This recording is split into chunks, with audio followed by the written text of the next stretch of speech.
Бактылуулук коду. Шаардын эң жакыр көчөдөгү үйлөрдүн биринде Али аттуу кичинекей бала жашачу. Ал көчөдө интернет үчүн жетиштүү электр жарыгы жок болчу.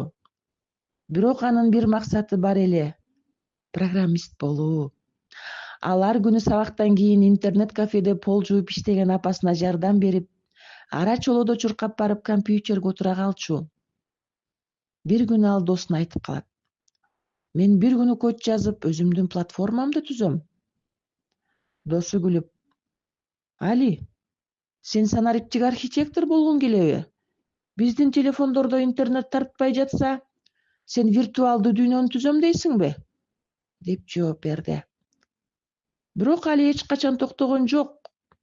Ал программалоо тилдерин, сайттарды жана колдонмолорду түзүүнү үйрөндү.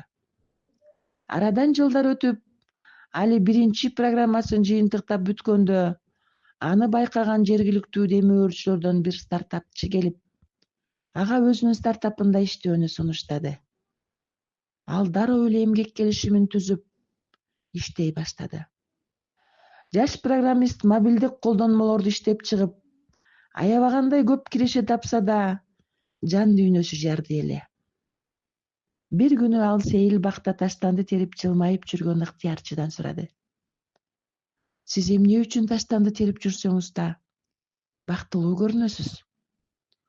Ал күлүмсүрөп: "Жашоонун маңызы банктагы акчаларда же соц тармактардагы топтогон лайктарда эмес, бактылуулук адамдарга пайдалуу жумуш жасап, жылуулук тартуулаганында" деп жооп берди.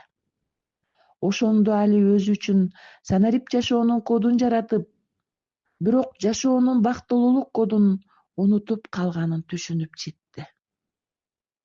Көп өтпөй Али мурда өзү жашаган эски көчөлөргө электр тогун бөлүп чыгаруучу пьезо плиталарын орноштуруунун программасын иштеп чыкты.